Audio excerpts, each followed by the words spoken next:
Hello friends, welcome to Vivek medical education. आज हम discuss करेंगे ग्लोमेरुलोनेफ्राइटिस। सबसे पहले समझते हैं ग्लोमेरुलस होता क्या है। ग्लोमेरुलस एक किडनी में नेफ्रॉन का पार्ट होता है। नेफ्रॉन का पार्ट ग्लोमेरुलस होता है। इस डायग्राम में आप देख सकते हैं जो दिखाया गया है ग्लोमेरुलस कहाँ पे है।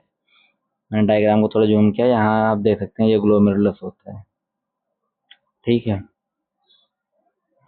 तो अब देखेंगे इसकी डेफिनेशन।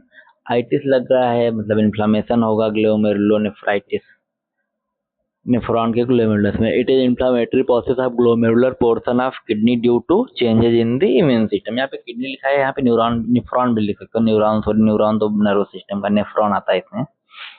इंफ्लामेटरी प्रोसेस होता है कहेगा glomerular portion of kidney due to changes in immune system. Immune system के चेंज होने की वजह से किडनी के ग्लोमेरुलर पोर्शन में इंफ्लामेशन होता है। फिर ग्लोमेरुलर नेफ्राइटिस के डायग्राम में समझाया गया है, देख लो जैसा किडनी में दिखाया गया है। देखो कहाँ पे क्या हो रहा है, डायग्राम में समझ सकते हैं। Inflammation of the glomeruli and of the small blood vessels.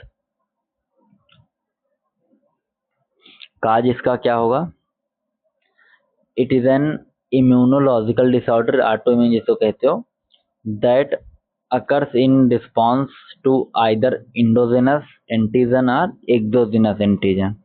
ये ऑटो इम्यून डिजीज होती है। I those already in the body nuclear antigen, carcinogen, staphylococcus infection, streptococcus infection, mycobacterium infection. ये सब बैक्टीरिया वायरस की वजह से भी हो सकता है जो इसमें नाम दिए गए हैं, staphylo, streptococcus, mycobacterium, pneumococci, measles, इन सब की वजह से भी ये हो सकता है। टाइप्स क्या होंगे ये, it is two types, acute after 2 to 3 weeks of infection, chronic after so many months of infection, mainly 6 months देखते हैं। पैथोफिजियोलॉजी में क्या होगा, ड्यू टू इटियोलॉजिकल फैक्टर, कोई एक कॉज उठा के लिख दो। फिर उसकी वजह से क्या होगा, antigen antibody reaction with in glomerulus. Glomerulus में एंटीजन एंटीबॉडी रिएक्शन होगी, उसकी वजह से क्या होगा, inflammation, inflammatory damage and delay और ऑब्स्ट्रक्ट। ये हो गया काहे का डिले एंड ऑब्स्ट्रक्ट होगा, ग्लोमेरुलस का। फिर उसकी वजह से क्या होगा, रिड्यूस ग्लोमेरुलर मेम्ब्रेन। जो ग्लोमेरुलस की मेम्ब्रेन होती है वो क्या होगी, रिड्यूस हो जाएगी।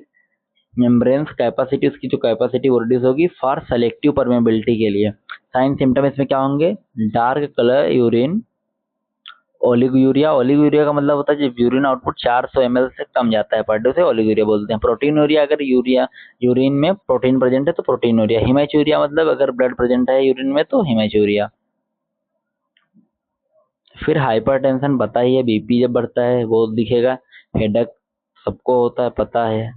फीवर, चिल्स मतलब कपकपाहट, फटीग भी पता है। वीकनेस, एनोरेक्सिया मतलब लॉस ऑफ एपेटाइट, भूख न लगना, जनरलाइज्ड एडिमा, फेशियल एडिमा होगा। Pallor, nausea, vomiting. Diagnostic test में history collection, physical examination, blood test.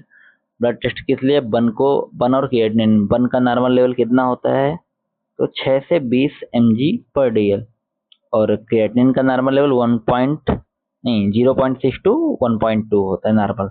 Urine analysis, needle biopsy. ASO, anti streptolysin titre for detect streptococcus infection. Medical management क्या करेंगे, antibiotic therapy देंगे, क्योंकि उधर Streptococcus staphylococcus लिखे हो ना बैक्टीरिया, तो उस वजह से एंटीबायोटिक थेरेपी दोगे। स्ट्रेप्टोकोकल इन्फेक्शन देखो लिखा हुआ एग्जाम्पल में, ciprofloxacin, ofloxacin, levofloxacin. Anti hypertensive therapy में प्रोप्रानोलोल, एटेनोलोल, ये एंटी हाइपरटेंसिव थेरेपी में देंगे। ओलोल में आता है, propranolol, atenolol. Corticosteroid and immune suppressant agent में कौन सा होगा, साइक्लोफॉस्फामाइड, प्रेडनिसोलोन। डाययूरेटिक में क्या होगा, furosemide, spironolactone. Dietary management, low sodium diet should be given. Diet management जो सोडियम का लो है, हाइपो कम करके देंगे डाइट में। Provide balance nutrition diet, needle biopsy, high calorie and rich protein diet. Nursing management में वही जनरल कंडीशन, ये सब जितने बताएं 4-6 वो रट लो, बाकी का 1-2 जो मेन अगर याद रहे लिख देना।